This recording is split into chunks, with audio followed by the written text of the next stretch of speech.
Hey guys, welcome to the channel. Today we are going to review the updated Seiko Sumo reference SPB103.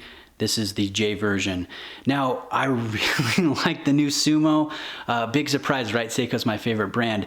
But it does have some drawbacks, and it does face some stiff competition at its price point. But we're gonna delve into some details. We're gonna get into some specifics throughout the course of the video. I hope you guys find it helpful and informative. But before we really jump into it, I've put it next to my recent acquisition, the TAG Heuer Aqua Racer in emerald green. I know the TAG is going to be more expensive, almost on a scale of twice the cost of the new Sumo, but I wanted to give you guys a sense of the different greens here because they're very different. The new Sumo is more of an olive color, more of a forest color, and most lights it looks black.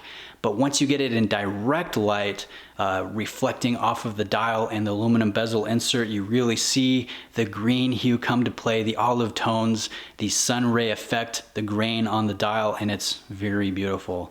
So you contrast that with the TAG, which is totally different. It's brighter, it's more vivid, it's more loud and in your face, and I love it. And I just like the fact that they're both hues of green, but they're totally different when it comes to, you know, the pop and presence in person. Both have strengths of their own. The Seiko is more subtle, the TAG is definitely more loud and proud. So let's pull this Seiko up in front of the camera and let's talk about it. Let's go in on the macro shots here on the dial and look at some of these details up close. I like the applied markers. You can see white tone, LumiBright in natural light, and then in low light it is just as vivid and potent and long lasting as we've come to love from Seiko, as you guys can see from this Lume shot. But let's go back to the dial, and you guys can see updated, longer, polished handset here. The minute hand reaches all the way to the end of the minute track, which I really appreciate, and you guys can see the finishing is sharp. And I can't tell if it's just a trick of the camera because, you know, when you're looking at something so close in magnification, it gets hard to compare. But the seconds hand seems more substantial than the previous generation of the Sumo, and you'll see a comparison here. I'll do a side by side so you guys can see what I'm talking about. But it just seems like the dial details are richer here on the new Sumo. I really like the new handset, and I like the logo that Seiko has put just below the 12 o'clock position. This has the more stylized font with the less blocky form. I think it's beautiful. I think that they should definitely use this in more of their watches. I really like this slightly tweaked font. You really can't tell unless you're zoomed in on a macro level like this. Now let's zoom out and let me give you a sense of the bezel action. We have 120 click unidirectional action. It feels nicer than the outgoing generation of the Sumo. It's a little louder. It feels a little higher quality. It's less mushy. And as you guys can see, this one does line up perfectly. I like the new insert. You guys can see it still has that same form where it has a downslope down to the crystal where the little minute indexing is found. I think that looks sharp. And it's interesting that the tone of the aluminum insert, it kind of changes color like this. It almost looks just flat black like the dial. And then when you get it at an oblique angle and you get the light play, that's where you really see those green hues come to play. So I think the bezel actually matches the dial very well, which I could not say about the previous green Sumo, that it just had a very big mismatch when it came to the tone of the dial and the tone of the bezel insert. Now let's talk about the case. The case is obviously a highlight. I'm gonna give you guys a food analogy here because I think it's a little fitting. I love the form of the case, the finishing, the lines, the crispness, the delineation between brush and polish. I mean, it's one of the nicest modern cases that Seiko makes, even at $800. I think it's awesome. Now, if you look at it from the side profile, to me, I see kind of a banana in form here. And then you look at the bezel that's kind of set and partially shrouded within this unique case. To me, it looks like Seiko took a Reese's cup and smushed it into the dial, and that's where the form is. So I see a banana and a Reese's cup, but I love the case. I think it's just so visually interesting and beautiful. And let me give you some wrist shots here. My wrists are 7.25 inches in circumference. And although this is a big watch, you know, almost 45 millimeters in diameter, very long lug to lug at 52, it still wears very well. It has that magic about it. Not quite as good as like the Marine Master 200, but it still is a very diminutive yet powerful fit on wrist, and I really like just how it wears. Now, some people they do not like the relatively narrow lug width for the diameter of the watch. So this is 20, and there's a 2 millimeter taper down to the clasp.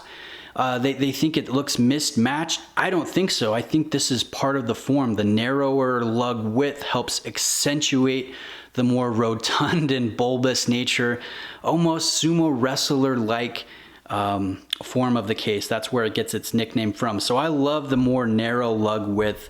I think it doesn't detract from the design one bit. It only enhances the original design here. So let's talk about the movement. Seiko is using a 6R35 movement, which is an updated 6 series caliber. The old Sumo had the 6R15, which I like. I mean, the 6R15 does have its flaws, and it has gone through upgrades and versions over the years, from the B to the C to the D.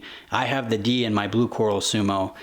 And the 6R35 carries similar specs: 24 joules, DiaShock protection system, 21,600 beat per hour rate, hacking, hand winding, quick set date. But where it differs is this has a longer power reserve of 70 hours, which is really good for the price point. And I like that. You know, that's a good 3 days of use, or a full weekend of juice.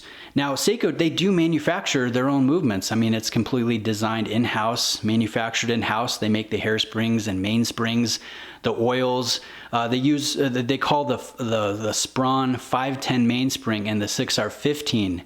I don't know if this is a 510. I'm guessing that Seiko has tweaked it a little bit to get that extra power reserve, but I could not find any definitive information there. But so far, the movement has been very accurate. It's been within 3 seconds per day, so I've been impressed, but time will tell how this caliber performs. That's really what you've got to do with movements. You've got to get years of feedback and history, and even good calibers, you know, from Rolex, they go through updates over the years, where you know, the brand will tweak, or the manufacturer will tweak a few things. Like the 6R15 went through a few different versions, B, C, and D. So we will see how this acts over time, but so far it's been great. So let's see, any other final thoughts about the Sumo? Let's talk about the bracelet. The bracelet has long been kind of the Achilles heel, and that's the case for many Seikos. It's comfortable and it's functional, and I think it looks really nice, but it's not going to have some of the details that you would find on higher priced watches, or even micro brand watches that carry like screw links connecting the links together, or a milled clasp. This is going to have the classic pressed metal clasp with the rather cheap dive extension. That's a little bit disappointing to see at the price point. I really do not mind the pin and tube system for putting links together, but you know, if you're spending around $800, it would be nice to see screws.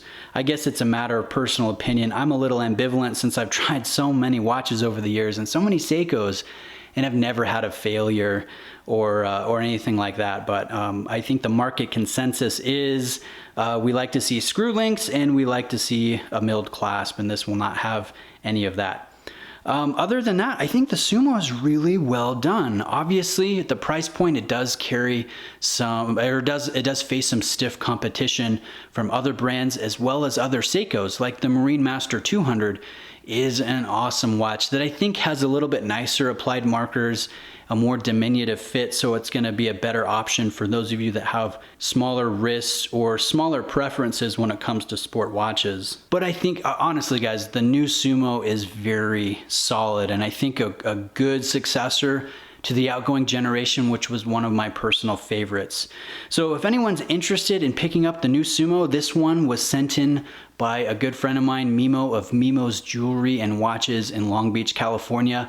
Mimo is an authorized Seiko dealer, and he's just a great guy. He runs a good store. He's got a website, I'll link that in the description, and he's a brick and mortar business. So I always like supporting, family owned shop that are trying to do things the right way. So reach out to him for pricing and availability if you're interested in that. Let me know if you have any specific questions. I really appreciate you guys taking the time to watch. Hopefully you found the video enjoyable and informative. So again, reach out with questions and we'll see you in the next one.